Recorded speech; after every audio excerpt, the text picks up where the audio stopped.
فاسألوا أهل الذكر إن كنتم لا تعلمون। ওয়ালাইকুম আসসালাম ওয়া রাহমাতুল্লাহি ওয়া বারাকাতুহু। মক্কা থেকে ভাই জাহাঙ্গীর আলম জানতে চেয়েছেন যে আমাদের দেশে অনেক সময় অনেকে বিভিন্ন পীর ধরে থাকেন, কাদরিয়া, নকশবন্দিয়া, চিশতিয়া, মুজাদ্দিদিয়া, অনেক পীরের কথা বললেন। এইগুলি পীর ধরার বিধান কি এবং এগুলো ধরতে হবে কিনা, এবং অনেকে বলেন এটা ঠিক না, কোনটা কি? আলহামদুলিল্লাহ ওয়াসসালাতু ওয়াসসালামু আলা রাসূলিল্লাহ, আম্মা বাদ। সম্মানিত ভাই, আমরা প্রতিটি মানুষ চাই আল্লাহ রাব্বুল আলামিনের সন্তুষ্টি।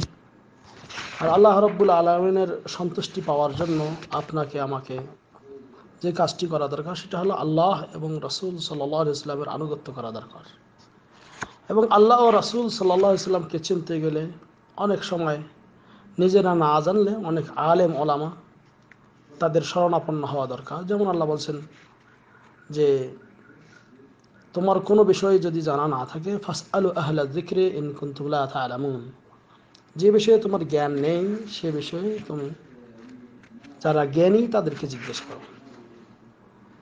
তা আমরা আমাদের দেশে যে সমস্ত লোক এই পীর ধরতে যান তারা বলেন যে আমরা এই পীরদেরকে একটা মাধ্যম মনে করি, আসলে ভালো মন্দ করার মালিক আল্লাহ, এই পীরদের মাধ্যমে আমরা আল্লাহর কাছে যাব, আল্লাহর সন্তুষ্টি আমরা কামনা করি। সম্মানিত ভাই, যে এই ধরনের কথাই বলেছিলেন মুশরিকিনে মক্কা, মক্কার মুশরিকগণ। তারাও মক্কার ঘরে মূর্তি রেখে এই কামনা করেছিলেন যে আমরা আল্লাহকেই ডাকি, কিন্তু এদের মাধ্যম দিয়ে। যেমন একটি আয়াতে আল্লাহ রাব্বুল আলামিন বলছেন সূরা জুমার 3 নম্বর আয়াতে, যে তারা বলতো মা না'বুদুহুম ইল্লা লিয়ুকাররিবুনা ইলাল্লাহি যুলফা, আমরা কেবল এজন্যই এদের ইবাদত করি যে তারা আমাদেরকে আল্লাহর নিকটবর্তী করে দেবে। তা আমাদের দেশে বিভিন্ন পীর যারা ধরেন লোকেরা, তারা এজন্যই পীর ধরেন যে তারাই আল্লাহর নিকটবর্তী করে দেবে তাদেরকে। কিন্তু আল্লাহ তার কাছে যেতে হলে কোনো এরকম অন্য কোনো সুপারিশকারীর প্রয়োজন নেই, সরাসরি আল্লাহর কাছে আপনাকে যেতে হবে, কোনো সুপারিশ করার দরকার নেই। শুধু বিশ্বনবী মুহাম্মদ রাসূলুল্লাহ সাল্লাল্লাহু আলাইহি ওয়াসাল্লাম তিনি আখিরাতে আপনার আমার জন্য সুপারিশ করবেন।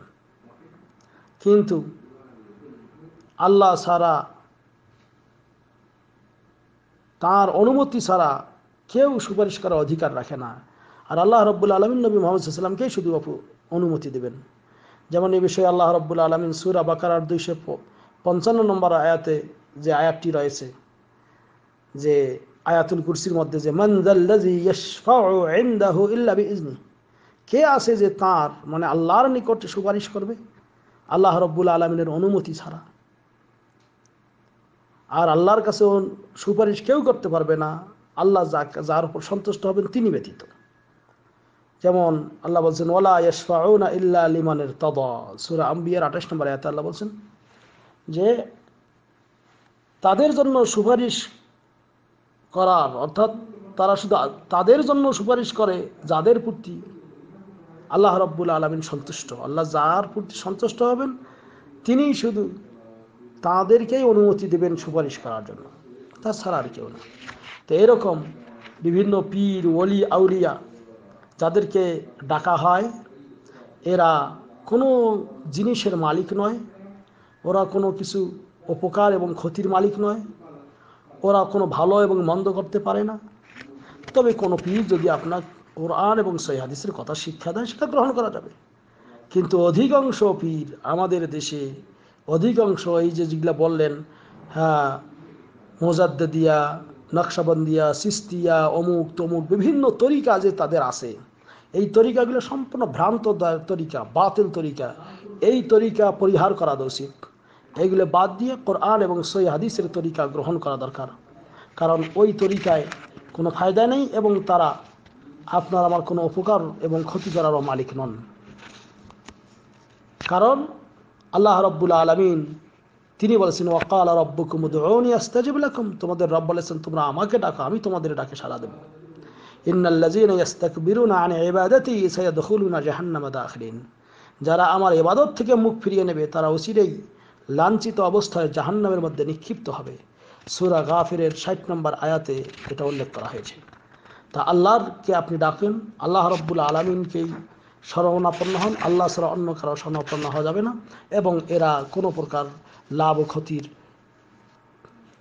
ও মাধ্যম নয়। আল্লাহ বলছেন কুল উদউল্লাযীনা যাআমতুম মিন দুনিহি ফালা ইয়ামলিকুনা কাশফাদ দুররি আনকুম ওয়ালা তাহওয়িলা। সূরা বনী ইসরাঈলের 56 নম্বর আয়াতে আল্লাহ বলছেন, হে নবী আপনি বলুন তাদেরকে, তোমরা যাদেরকে ডাকতেছো আল্লাহ ছাড়া, তোমরা যাদেরকে উপাস্য মনে করো, যাদেরকে তোমরা ডাকো, তারা তো তোমাদের দুঃখ কষ্ট দুর্দশা কোনো কিছুই পরিবর্তন করার ক্ষমতা রাখে না। কাজে আসুন এইগুলি পরিহার করে আল্লাহর দিকে ফিরে যাই। আল্লাহ রাব্বুল আলামিন এই তৌফিক আমাদের দান করুক, আমিন। ওয়া সাল্লাল্লাহু আলা নবিয়িনা মুহাম্মদ। আসসালামু আলাইকুম ওয়া রাহমাতুল্লাহ।